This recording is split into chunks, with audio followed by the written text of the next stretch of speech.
voy a contarles algo, hermanos, hermanas, amigos, que me sucedió hace algunos años atrás. Me pidieron el favor de si podía hablar con un joven y pues la verdad en ese momento no tuve problema, no tuve inconveniente, así que le dije que llegara con mucho cariño y sostuve un diálogo con él. Este joven estaba pues verdaderamente indignado y lleno de bastante desconfianza delante del Señor, y casi en todas sus expresiones y palabras y gestos lo demostraba.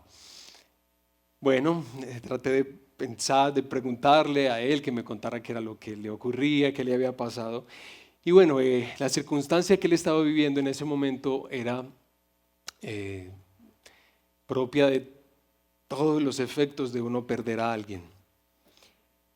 Él había perdido a su papá y evidentemente este joven amaba a su papá. Su papá, según sus propias palabras, era la persona más importante de toda su historia, de su vida. Y él estaba ahí porque él necesitaba por lo menos pensar un poquito en esas preguntas o interrogantes que surgían a causa del acontecimiento que estaba viviendo, porque aunque este muchacho, no se confesaba como cristiano, él sabía que su papá sí lo era, y que su papá era un cristiano de esos íntegros y sólidos en la fe. Gracias, querida. De esos papás fuertes. Y él recuerda a su papá como un hombre muy verdaderamente piadoso. Creo que este joven había visto cómo su mamá tal vez se iba de casa y su papá no se casó con ninguna otra mujer justamente por cuidar a sus hermanos y cuidarlo a él. Así que siendo ya un adulto, este joven recordaba con mucho cariño al papá y con muchas sospechas. Él, recuerdo que me citaba a mí algunos pasajes de la Biblia y decía, ¿y Dios qué? ¿Y dónde esto? ¿Y mi papá por qué? ¿Y por qué falleció así? ¿Y por qué si era tan querido? ¿Y por qué si era todas las preguntas que este hombre estaba, la verdad, abrazando en su corazón para, digamos, afianzarse en su resistencia a la obra que Dios venía haciendo con él. Y pues yo creo que nuestro diálogo, al menos lo que yo supe, no resultó muy fructífero. Espero que al día de hoy tenga mucho fruto y que Dios haga cosas hermosas en toda esa familia. Pero hermanos, quisiera hacerles la pregunta que esperamos abordar un poquito, por lo menos esta mañana, y es: ¿algunos acontecimientos te han sembrado dudas acerca de la fidelidad y el amor del Señor a ti? ¿Has pasado por algo así? Entonces, si tú eres de los que responde sí, va a ser muy importante que te quedes ahí y que aún traigas esas razones, traigas esos eventos o acontecimientos al día de hoy, porque hermanos, hoy esperamos, por la gracia del Señor, en los libros de Reyes, escuchar la respuesta del Señor a nuestra desconfianza, pero especialmente a la desconfianza que ellos tuvieron en aquel entonces. Así vamos a titular este sermón: respondiendo a nuestra desconfianza. Entonces, por favor, vayan a el libro de Reyes, por favor. Vayan al capítulo 2. Segundo libro de Reyes, capítulo 17.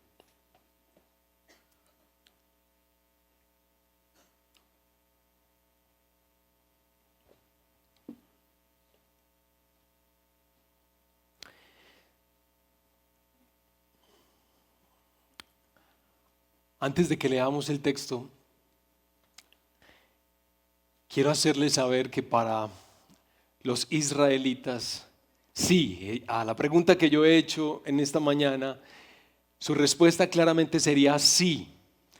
El exilio para ellos es una razón por la cual se debería sospechar, se debería desconfiar del Señor.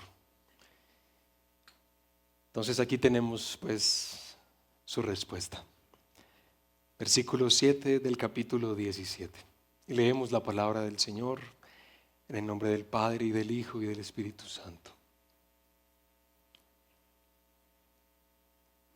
Segunda de Reyes, capítulo 17, desde el versículo 7. Esto sucedió, oiga pues, esto sucedió porque los israelitas habían pecado contra el Señor su Dios, que los había sacado de la tierra de Egipto debajo de la mano de Faraón, rey de Egipto, y habían reverenciado a otros dioses, y anduvieron en las costumbres de las naciones que el Señor había arrojado de delante de los israelitas, y en las costumbres de los reyes de Israel que ellos habían introducido. Los israelitas secretamente hicieron cosas que no eran rectas contra el Señor su Dios. Además se edificaron lugares altos en todas sus ciudades, desde las torres de atalaya hasta las ciudades fortificadas. Se erigieron pilares sagrados y aceras sobre toda colina alta y bajo todo árbol frondoso. Quemaron incienso allí en todos los lugares altos, como las naciones que el Señor se había llevado al destierro de delante de ellos. E hicieron cosas malas provocando al Señor, y sirvieron a ídolos, acerca de los cuales el Señor les había dicho: ustedes no harán esto. El Señor amonestaba a Israel y a Judá por medio de todos sus profetas y de todo vidente, diciendo: vuélvanse de sus malos caminos y guarden mis mandamientos, mis estatutos, conforme a toda la ley que ordené a sus padres y que les envié por medio de mis siervos los profetas. Sin embargo, ellos no escucharon, sino que fueron tercos como sus padres, que no creyeron en el Señor su Dios. Desecharon sus estatutos y el pacto que Él había hecho con sus padres, y sus advertencias con las cuales los había amonestado. Siguieron la vanidad y se hicieron vanos, y fueron en pos de las naciones que los rodeaban, respecto de las cuales el Señor les había ordenado que no hicieran como ellas. Y abandonaron todos los mandamientos del Señor su Dios, y se hicieron imágenes fundidas de 2 becerros. Hicieron una acera adorando a todo el ejército de los cielos, y sirvieron a Baal. Hicieron pasar por el fuego a sus hijos y a sus hijas. Practicaron la adivinación y los encantamientos, y se entregaron a hacer lo malo ante los ojos del Señor, provocándolo. Y el Señor se enojó en gran manera contra Israel y los quitó de su presencia. Solo quedó la tribu de Judá. Tampoco Judá guardó los mandamientos del Señor su Dios, sino que anduvieron en las costumbres que Israel había introducido. Y el Señor desechó a toda la descendencia de Israel y los afligió y los entregó en mano de saqueadores hasta que los echó de su presencia. Cuando Él arrancó a Israel de la casa de David, ellos hicieron rey a Jeroboam, hijo de Nabat. Entonces Jeroboam apartó a Israel de seguir al Señor y les hizo cometer gran pecado. Los israelitas anduvieron en todos los pecados que había cometido Jeroboam. No se apartaron de ellos, hasta que el Señor quitó a Israel de su presencia, como Él había hablado por medio de todos sus siervos los profetas. E Israel fue llevado de su propia tierra al destierro, a Asiria, hasta hoy. Bueno, hermanos, dejemos hasta aquí la lectura y oremos al Señor, ¿sí? Pongámonos de acuerdo mientras oramos en reconocer que si el Señor no nos ayuda, no va a pasar nada excepcional. Pero aquí necesitamos milagros, porque el estado de nuestras vidas y nuestro corazón seguro no es el más favorable, hermanos. Necesitamos la gracia del Señor y por eso es que acudimos a ti, Padre precioso que estás en los cielos.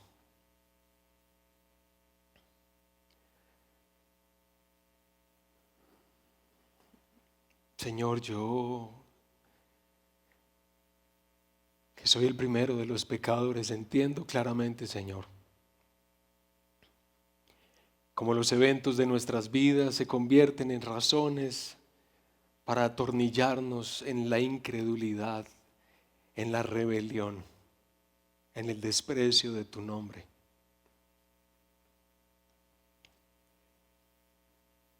Padre, y tú conoces el estado del corazón de quienes están aquí en este lugar hoy.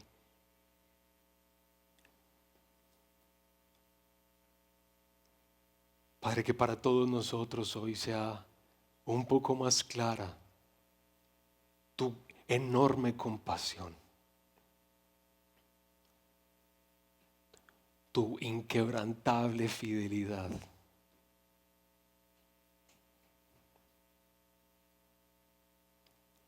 Te ruego, Señor, de forma especial en este momento por quienes están sentados en esta silla esta mañana y no tienen disposición de escuchar. Señor, bendícelos, como tú has sabido hacerlo a lo largo de la historia, traernos el bien, aunque nos hemos resistido a él. Por todos los jóvenes que hay en esta mañana, los adolescentes, por todos nosotros suplicamos, Señor. Bueno, y ayúdame a mí. Tú entiendes más que cualquiera. Necesitamos mucho tu ayuda, Señor.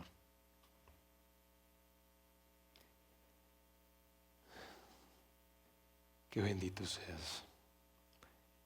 En el nombre de Jesús. Amén. Hermanos, Paul, ¿puedes mirar si que ahí hay un retorno o un eco que me está distrayendo, hermanito? Y gracias. Miren por favor nuevamente el texto. Dice, esto sucedió. Entonces una pregunta que hacemos, hermanos, es ¿qué fue lo que sucedió pues para que se sustente la causa de manera tan amplia? Porque todos los versículos que acabamos de leer es la sustentación de justamente lo que ha acontecido sobre el pueblo.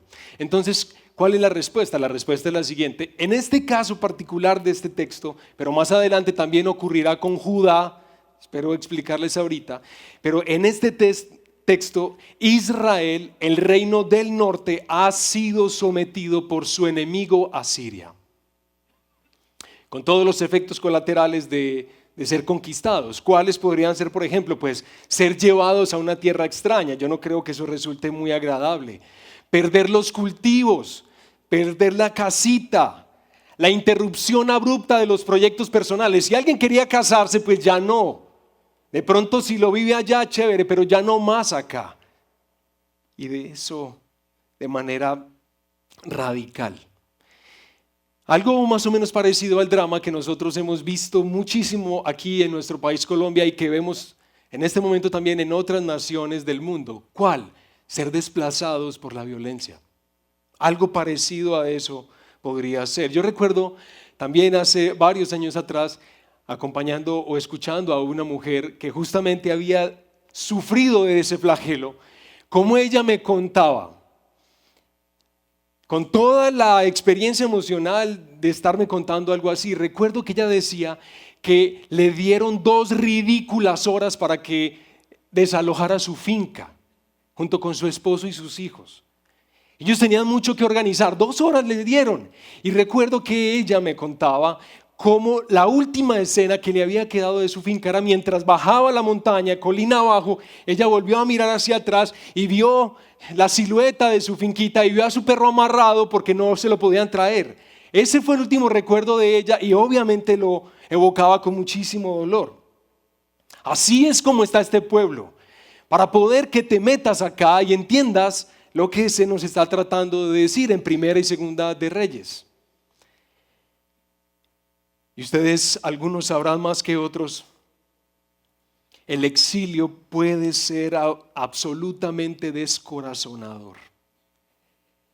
Y con el exilio, las dudas se empiezan a hacer nido fácilmente. Por ejemplo, una pregunta que casi es un hecho que se la hicieron. ¿Qué ocurrió? Se estaban haciendo ellos en el exilio. ¿Qué ocurrió con aquella promesa que Dios hizo a David, nuestro antepasado, de que su nombre quedaría, de que su trono quedaría establecido para siempre? ¿Recuerdan? Primera y Segunda de Samuel cuando lo estudiamos, ¿sí? Dios hace esa promesa a David, es el capítulo 7 de Segunda de Samuel. ¿Dónde quedó esa promesa? Otra pregunta, por ejemplo, ¿acaso este aplastante exilio no demuestra el descuido de Dios o su infidelidad? ¿No es más bien esta condición la que le permite a uno eliminar cualquier indicio de bondad pasada? Pues claro que se hacen preguntas. Ellos y nosotros, hermanos. Pero nosotros en esta mañana no vamos a dar respuesta inmediata a estas preguntas que pueden surgir de esos acontecimientos en la vida de ellos o en nuestras vidas. No vamos a responder rápidamente. Más bien lo que les propongo es movernos por la historia de este pueblo relatada en Primera y Segunda de Reyes y ver la vida de sus reyes, ejércitos, riquezas, templo, culto, profetas, y así entonces demos una respuesta juntos, porque esa es la respuesta de Dios a la desconfianza de este pueblo. Primera y Segunda de Reyes. Entonces lo que les propongo hacer en este rato es movernos por dos roles, dos papeles que se cumplen de manera muy importante en la historia de este pueblo y que ustedes han visto ya, porque ya estuvimos en Primera de Reyes y Segunda de Reyes durante toda esta semana. Giovanni estuvo dirigiendo, por cierto, los devocionales y él nos introdujo en varios temas que aparecen aquí. Pero nos movemos especialmente por dos papeles, dos roles. Vamos a pensar un poco en el esplendor y la decadencia de los reyes. En segundo lugar, vamos a pensar un poco en la perseverante presencia de los profetas. A ver si encontramos respuesta a estas sospechas hacia Él. Primero, el esplendor y la decadencia de los reyes. Por favor, si tienes tu Biblia ahí, arranca de una vez, Primera de Reyes capítulo 1. Y sé que como nos hemos movido esta semana por ahí, entonces va a ser familiar algunas cosas que te voy a decir, porque te imaginarás que todo va a ser muy rápido, hermanos. Pero si empiezan por ahí, Primera de Reyes capítulo 1 y los primeros capítulos, inicia el relato diciendo que el gran rey David ahora es un anciano. Y casi a cualquiera le entristece escuchar esto. Porque a nosotros y a ellos seguramente les hubiera gustado retener a un buen líder. ¿Quién no quisiera retener un buen líder? Alguien que ha traído bienestar a la nación. Por supuesto que lo quisiéramos retener, pero a todos nos llega la muerte. Al igual que a David.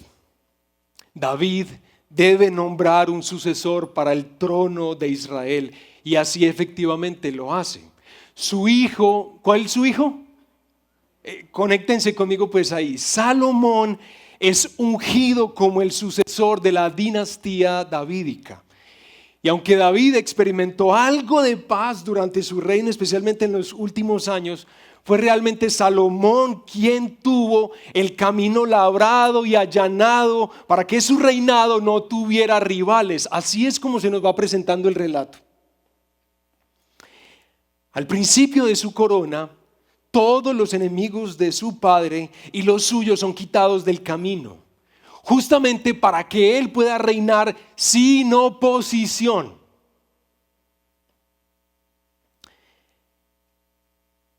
Entonces, cuando vamos avanzando en la lectura de Primera y Segunda de Reyes, notarás que el reinado de Salomón va en exponencial aumento. Exponencial aumento. Él recibe sabiduría del Señor. Wow. Él construye el templo de Jerusalén. Wow. Qué belleza. Él construye palacios. Él aumenta su ejército. Él hace que la plata sea algo común, algo de poco valor en el pueblo. ¿Tú te imaginas eso? Que la plata, no el oro aún, pero la plata sea tenida como algo común. Es impresionante esto. Es decir, hermanos, en Salomón se recogen las condiciones más favorables para que su papel como rey sea muy bien vivido, para que este hombre lidere la nación hacia el temor del Señor y el cumplimiento de su pacto. Ahí está. Qué bendición como va la historia. Porque ponte a pensar en esto. Imagina lo siguiente. El Señor bendice a Salomón de manera personal. Leyeron el relato, se dieron cuenta que el Señor le habló de manera personal y lo bendijo en 2 ocasiones. Pero además de eso, un rey piadoso fue su papá. Eso es una buena cosa. Salomón no tiene que vivir la angustia de la guerra, ni la oposición de sus enemigos. Estoy hablando al principio de su reinado. Él no tiene que soportar eso. El reino le es entregado a Salomón en buenas condiciones económicas.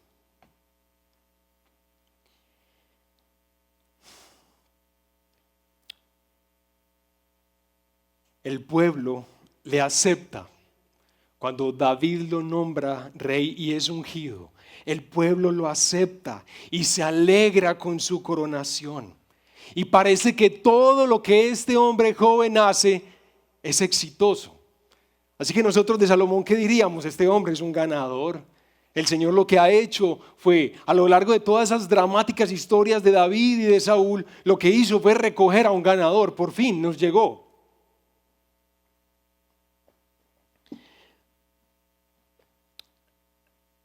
Hermanos y amigos, por eso a nosotros, viendo el relato como se nos está presentando, por eso a nosotros nos sorprende leer que avanzado el reinado de Salomón, el pueblo vivía en condición de servidumbre. Por la pesada carga que este hombre había colocado sobre ellos. ¿Te imaginas eso? ¡Qué locura, hermanos! Cuando nosotros estamos leyendo el relato, vemos o escuchamos o leemos del gemido del pueblo y evocamos, y a nuestra memoria llega justamente la esclavitud que ellos experimentaron en Egipto por mano de un déspota como el faraón. Ellos estaban en una nación lejana. A ellos no les interesaba, o el faraón no estaba interesado en ellos, pero ahora ellos gimen en su propia nación. Y a manos del despotismo de un hombre que parecía lo tenía todo para ser un excelente líder. Salomón. Además de esto, ustedes, hermanos, leyeron y escucharon esta semana que Salomón aumentó su capacidad bélica, como le encanta a nuestros países, no, mostrar los dientes, todo lo que se pueda. Salomón aumentó su capacidad bélica, aumentó el número de sus esposas y concubinas, los templos de dioses falsos, y promovió y abrió el camino para la idolatría en la nación. En Salomón, entonces, nosotros vemos ese típico hábito humano de él y de nosotros, el de usar al Señor para alcanzar gran posición y prestigio, en lugar de usar su posición como líder de la nación para alcanzar mayor gloria para el Señor. Ahí está Salomón. Nada raro para nosotros. Y uno queda como desanimado, ¿no? Mientras está leyendo el relato. Increíble. Bueno, hermanitos y hermanitas, amigos y amigas, ahora que estamos pensando en reyes y líderes nacionales, alguno acá podría pensar que Salomón resultó haciendo lo que hizo porque tenía perfil derechoso. Préstenme atención. Claro, obvio, derechoso. Nace en cuna de plata, siempre rodeado de privilegios, acumulador de grandes capitales. Ahí está. Bueno, hermanos, si tú ya pensaste eso, si crees que ese fue el problema, a mí me encantaría que tú, si ya leíste esa historia, pues que la leas con más detenimiento. Préstale atención a la historia de Jeroboam. Jeroboam es el primer líder del reino del norte. Como castigo por lo que Salomón trajo sobre la nación, Dios tomó la decisión de dividir el reino en el reino del norte y el reino del sur. Recuerden, el reino del norte es ¿quién? Israel. El reino del sur es Judá, exactamente. Capital Jerusalén, capital Samaria. Y Jeroboam va a ser el primer rey de esta nación, del reino del norte. ¿Cómo les parece, hermanos, que este hombre no es de sangre azul? Jeroboam no es así. Más bien Jeroboam ha vivido abriéndose camino. Él conoce la amarga experiencia del proletariado y abiertamente él expresa cuánto le duele verlo sufrir. Él está dispuesto a ir a las armas si es necesario, pero no soportará más el dolor de los nadies. Lee la historia de Jeroboam. Pero tú podrás verlo, leerlo, hermanos. Sus decisiones, las de este rey, no fueron guiadas por lo que tenía en su mente, sino por lo que controlaba su corazón. Jeroboam será puesto como ejemplo de la maldad de los reyes de Israel. Es más, el texto que leímos acá, el capítulo 17 de Segunda de Reyes, lo menciona. Aunque habían pasado ya tantos siglos desde su nacimiento, él es puesto como ejemplo de la maldad en el reino y de los reyes de Israel. Bueno, quizá después de mirar un poco la derecha y la izquierda de esta historia, podrías pensar que un camino más de centro pudo evitar la calamidad que sufren en el exilio. Déjame decirte algo, hermana y hermano.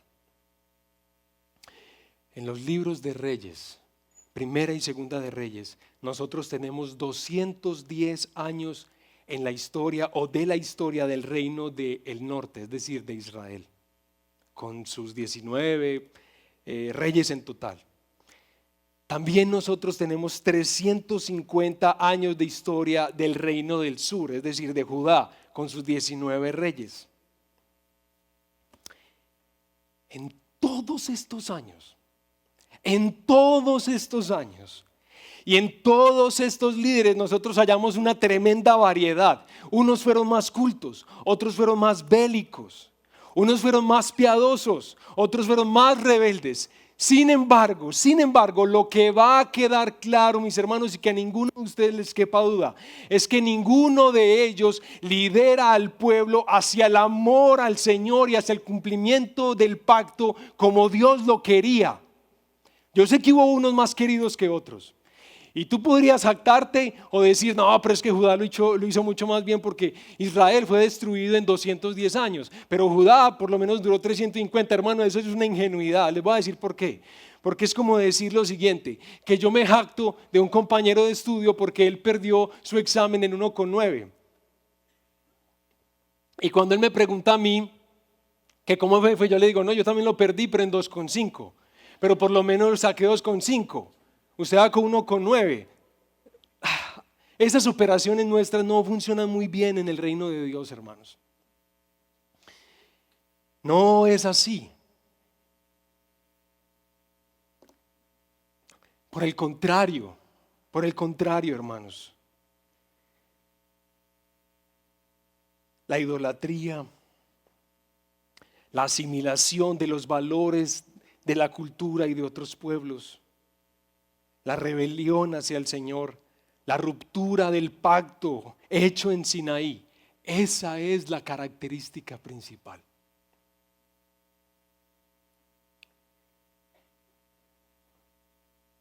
Espero aquí un paréntesis, espero, hermanos, que la historia que leemos en Primera y Segunda de Reyes nos enseñe que recostar nuestra esperanza en personas, en tigres o en algo así, o en otros, de otro lado. Que esta historia te enseñe, hermana y hermano, que recostar nuestra esperanza en personas, aunque sean más queridas que otras, es un camino seguro a la decepción y a la maldición.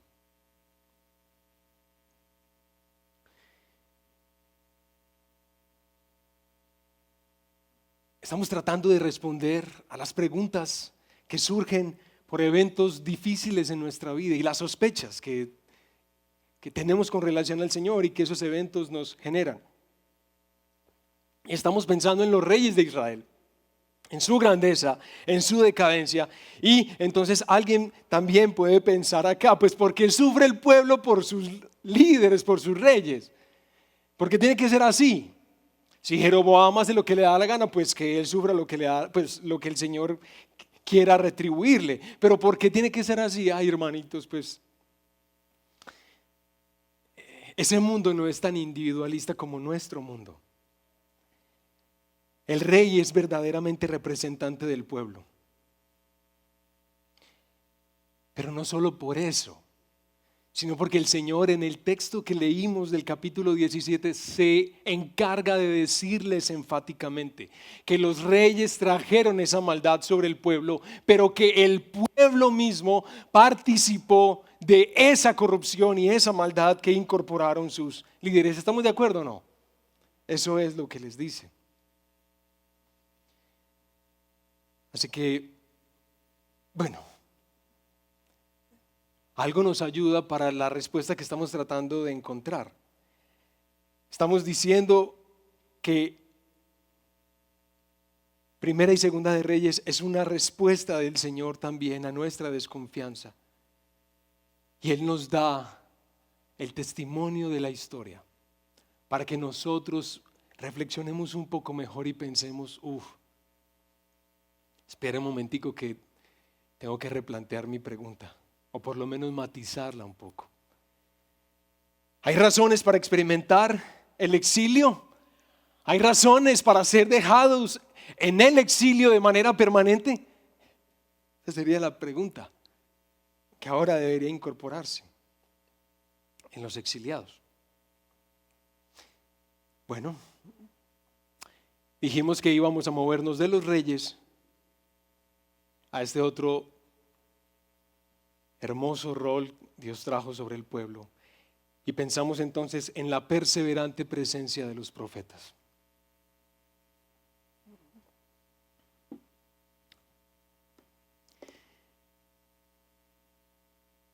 Dice el texto en el versículo 13, en el capítulo 17, 2, Segunda de Reyes dice: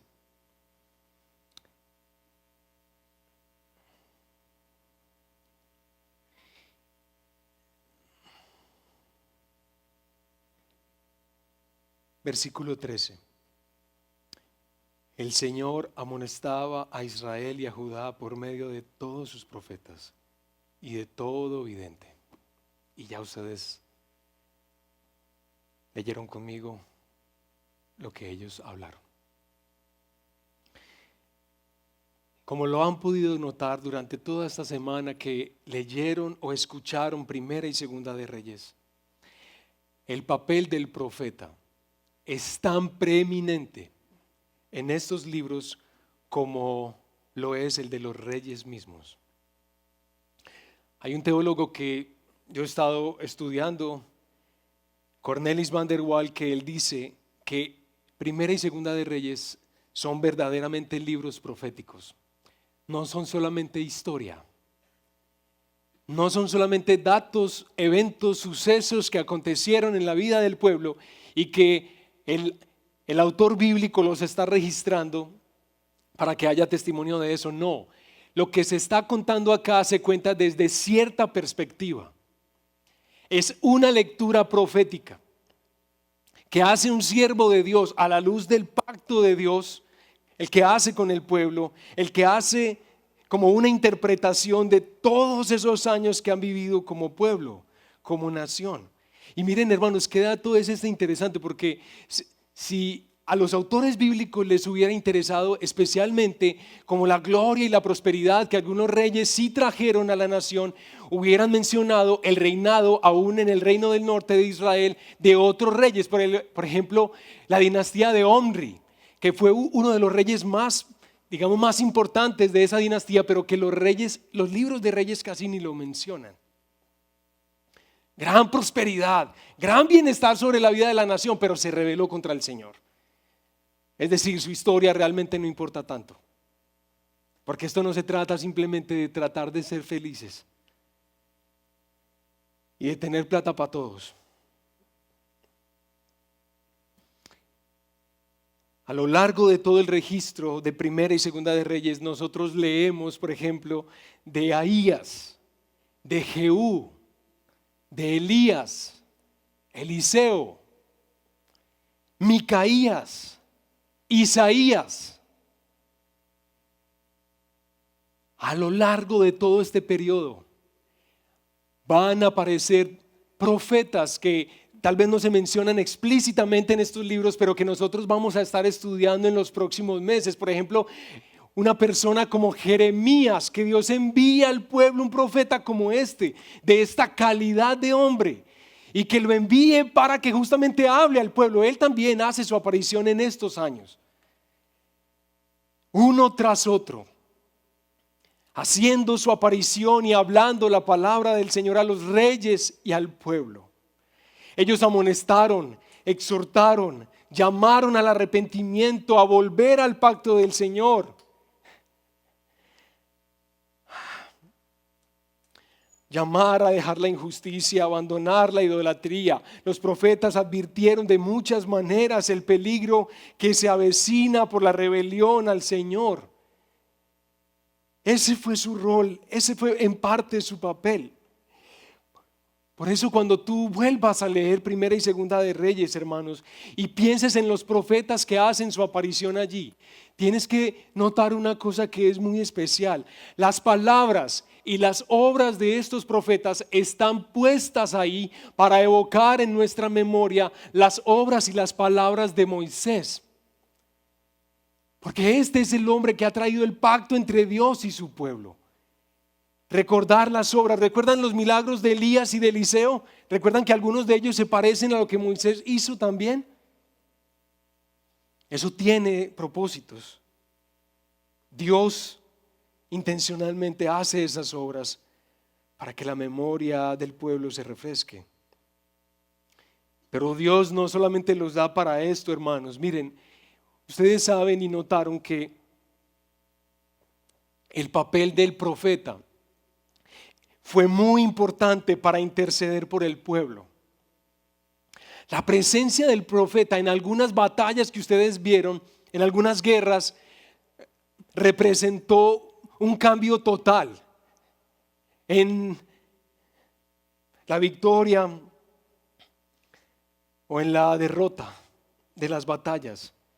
Es tanto así, hermanos, ese rol de intercesión que Dios envía a través de estos hombres, que ustedes recuerdan cuando Elías está siendo llevado y ahí está Eliseo tratando de clamar y le llama carro de Israel y su gente de a caballo. ¿Recuerdan eso? Esa palabrita básicamente lo que está diciendo es que es que Elías ha sido para el pueblo como justamente eso, como un carro de guerra y como un hombre que monta un caballo en la guerra. Ha sido crucial. Ha sido una bendición. Eso es lo que ha sido Elías para el pueblo. Y hermanos, yo quiero mencionarles algunos ejemplos de esas historias de compasión, de esas historias de misericordia. Yo no sé si recuerdas cuando Dios envía al profeta Elías a que hable con Acab. Acab se acaba de apoderar de la viña de Nabot, es decir, despoja a alguien haciendo uso de su poder, de su autoridad, le quita la tierrita, el campo que tenía y lo mata. Y Dios envía a Elías y le anuncia que Dios va a cortar el linaje de Acab, que lo va a quitar. Hermanos, ustedes se imaginan lo siguiente, eso es lo que hace el profeta Elías. Él va allá y le anuncia eso con toda la berraquera que tiene para hablarle a un rey, y se le presenta y le dice eso, y el rey como que se enoja de momento, se frustra, pero dice el texto bíblico que este rey va y se humilla delante del Señor, que este rey se coloca cilicio y empieza a llorar por lo que acaba de anunciarle el profeta.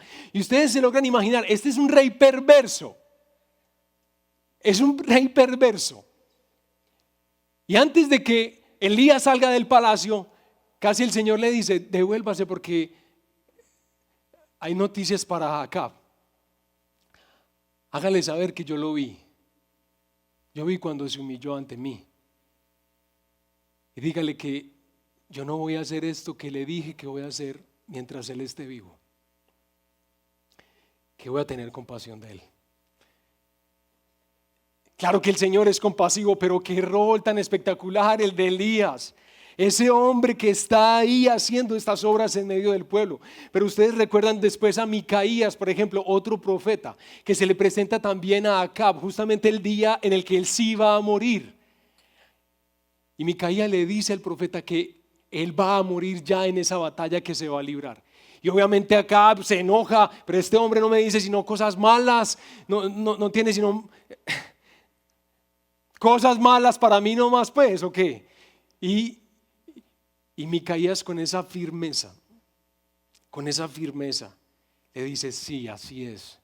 Lo que yo vi del Señor es que el pueblo está esparcido como ovejas que no tienen pastor. Vas a morir. Y efectivamente Acab muere, sin miedo, sin vacilación. Estos hombres hablan a los reyes, hablan al pueblo. Y una de las escenas que a mí más me parece conmovedora, sinceramente, es la de Eliseo. Eliseo, otro profeta más. Cuando él está frente a aquel hombre Hazael, están en Damasco, que él se convertirá en rey de una nación que vendrá a lastimar a Israel.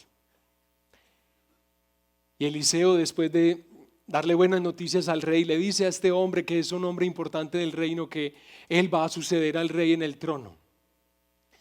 Y dice el texto bíblico que Eliseo mira a Hazael de frente, que se pone rígido delante de él y lo mira de frente, lo mira con tanta tenacidad que este Hazael se sonroja, como que se siente incómodo en la presencia de Eliseo, pero Eliseo empieza a llorar como un niño. Llora y llora y llora frente a este hombre que será próximamente rey. Y este hombre le dice, pero ¿por qué estás llorando, Eliseo? ¿Qué te pasó? Y Eliseo le dice, porque tú destruirás a mi pueblo, porque tú le quitarás la vida a las mujeres en embarazo y sacarás a sus hijos de sus vientres. Tú harás horribles obras entre mi pueblo. Y uno, cuando ve la vida de ese profeta, uno no simplemente se sorprende de lo lindo que es el profeta, el corazón que Dios ha dado a sus siervos para que hablen con ternura, con pasión, con amor, con lealtad, con verdad a su pueblo. La historia de los profetas en Primera y Segunda de Reyes es una demostración de la fidelidad y de la lealtad y de la perseverancia que Dios muestra sobre los suyos. Es tremendo el carácter que Dios les da. Miren, es más o menos parecido a esto. Eso que Dios da a través de esos hombres y mujeres que ha traído sobre la historia de la iglesia. Por ejemplo, la historia de Kim. Esto ocurrió hace como 25 años atrás, en el año 2001. Y esto ocurrió en Corea del Norte. Kim fue un muchacho que llegó a su casa completamente abrumado. Y su mamá estaba en la casa y entonces le dije, ¿qué le pasó, mijo? ¿Qué le pasó? La mamá obviamente asustada, pensó que algo horrible le había ocurrido. Y este muchacho, cuando pudo respirar, por fin le dijo, mamá, mira lo que acabo de hacer. Mamá, mira lo que me acaba de suceder. Estaba con mis amigos y en medio de estar haciendo lo que estábamos haciendo, le dije a unos soldados que uno de mis amigos era cristiano. Yo ni entiendo qué es eso, pero le dije que era cristiano. Ellos empezaron a golpearlo con sus armas y él se quedó humilde, en silencio, callado, sin miedo, sin temor. Y él me miraba a los ojos. Y él me miraba a los ojos y casi como que me decía con sus ojos, por favor, haz lo mismo que yo. Confía en Jesucristo, haz lo mismo que yo. Y no tuvo ningún temor cuando recibió el balazo en la cabeza. Mamá, te acabo de decir que yo vi cómo mataron a mi amigo. Y yo fui el que dije que él era cristiano. Y esta mamá, como mío, ¿cómo así? Obviamente. Y esta mamá empezó a llorar también. Y empezó a llorar y ya le digo, mamá, pero ¿usted por qué está llorando? Mi hijo, es que venga, yo tengo que hablarle a usted de Jesucristo. Y le habló de Jesucristo, de su nacimiento original, de su muerte y su resurrección de entre los muertos. Y la mamá lloraba y lloraba porque le decía: mi hijo, es que yo nunca quise hablarle a usted de Jesucristo, justamente porque yo no quería que a usted le pasara lo que pasó a su amigo. Pero me alegra saber que Dios ha sido fiel para llevarte a Él, porque no he dejado de orar ninguno de todos los días de tu vida por ti, para que conozcas a Cristo, el Salvador de nuestras vidas.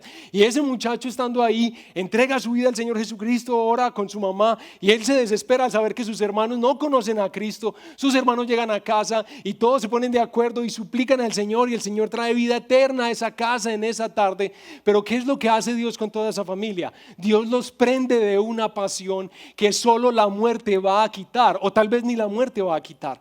Kim, después de eso, se da cuenta de que no hay ninguna Biblia, no hay Biblias en su lenguaje. Ellos no pueden tener la palabra de Dios.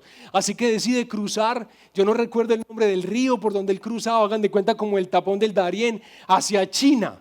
Y él contacta gente en China que efectivamente sí trafica Biblias y que le consiguen una Biblia pequeñita en su idioma, en su lengua, y él se queda feliz obviamente al ver que él puede entender lo que la palabra de Dios le está tratando de decir. Y él dice: yo vengo dentro de un mes, téngame por favor 5,000 Biblias que yo voy a repartirlas todas a Corea, para que mis hermanos, mis amigos, todos en el pueblo sepan quién es Jesucristo.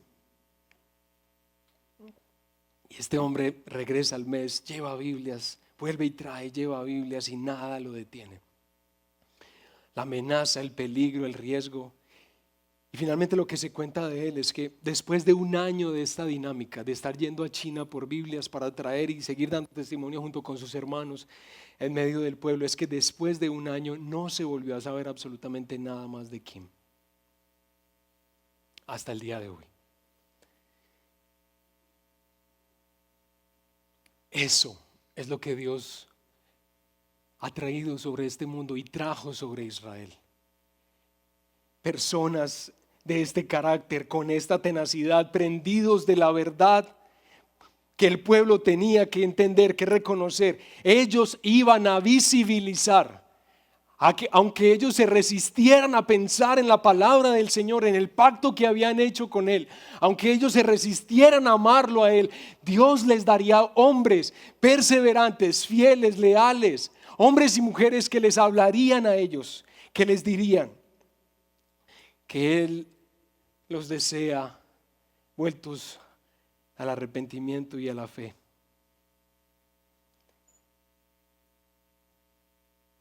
Entonces, amigos y hermanos, lo que hemos dicho es que este pueblo está en el exilio y este pueblo está lleno de dudas,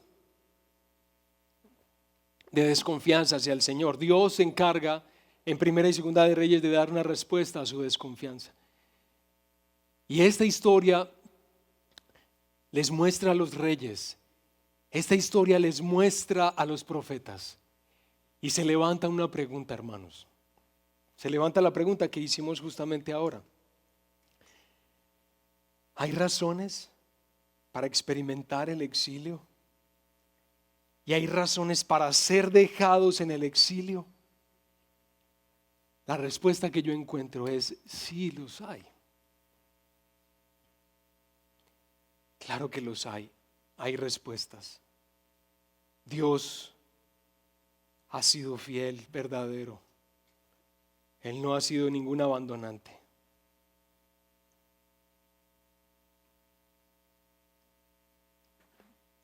Y a mí me gustaría, tal vez para algunos acá, que tú pudieras hacer también lectura de tu propia historia. Yo sé, hermanos, que como Israel, nosotros tenemos filtros en nuestra mente para que lo que pensamos y lo que nos llega se ajuste justamente a los paradigmas, a las realidades, a los prejuicios que ya hemos elaborado en nuestra vida.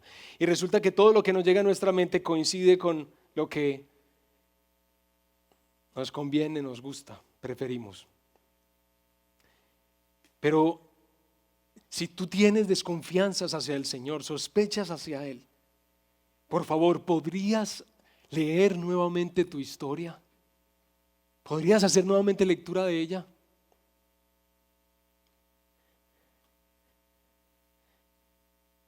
Porque puede ser que encuentres la misma respuesta de los exiliados.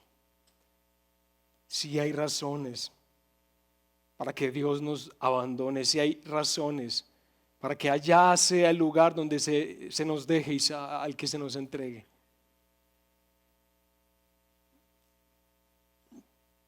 Pero miren, hermanos,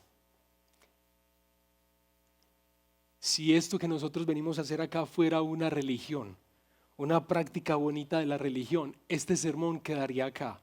Y yo te diría, ánimo de aquí para adelante, sé mejor persona. Termina de completar la historia de los reyes o la de los profetas. Pero resulta que no.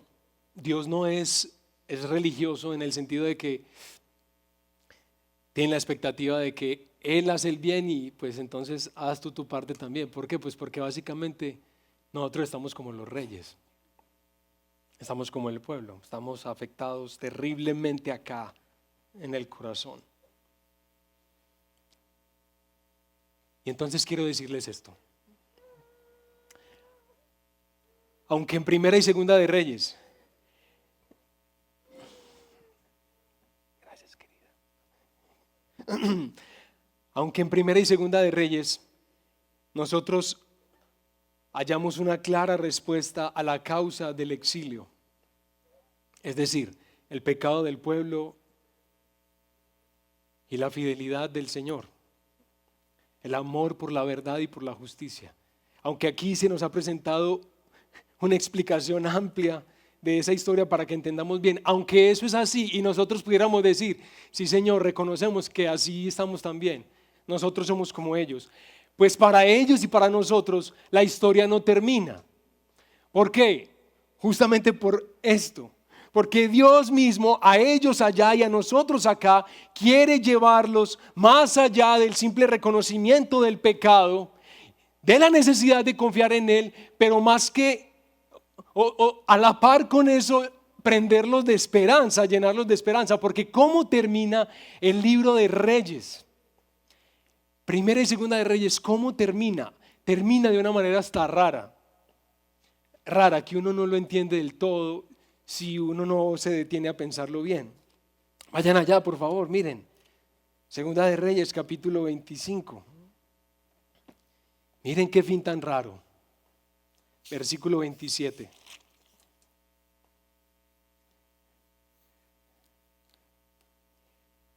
Dice, en el año 37 del cautiverio de Joaquín, rey de Judá, es decir, el reino del sur ya está en el exilio también. En el mes 12, a los 27 días del mes, Evil-Merodach, rey de Babilonia, en el año en que comenzó a reinar, sacó de la prisión a Joaquín, rey de Judá. Oiga pues, y le habló con benevolencia y puso su trono por encima de los tronos de los reyes que estaban con él en Babilonia. Le cambió sus vestidos de prisión y comió siempre en la presencia del rey todos los días de su vida. Y para su sustento se le dio de continuo una ración de parte del rey, una porción para cada día, todos los días de su vida. Qué fin tan raro. Esto mismo lo dice el profeta Jeremías también. Qué fin tan raro el de los reyes, el de todo este largo relato. ¿Cómo así? ¿Qué es lo que está pasando acá? Hermanos, lo que está diciendo aquí el Señor es como lo siguiente. Ustedes pueden responder claramente a la pregunta de si yo he sido infiel o he sido desleal o los he abandonado. Ustedes pueden responder claramente que así no ha sido, no ha sido a causa de mí, ha sido a causa de su rebelión, sí lo es, pero yo no he terminado. Yo no he terminado con la historia ni he terminado con mi pueblo. Yo no he terminado con la promesa que le hice a David de que su reino quedaría establecido para siempre. Y aquí se nos dice que justamente el linaje de David empieza a ser tratado con benevolencia, con compasión. Que todavía Dios está pendiente, atento, haciendo uso de su providencia y soberanía para orquestar las cosas y que el hijo de David, la descendencia de David, continúe siendo tratada como rey, porque efectivamente ese reino no tendrá fin. Y avanzada la historia, nos conectamos o nos llega el rey, ¿cierto? El rey, el hijo de David. ¿Saben quién es? Gracias, qué bueno que lo sepan.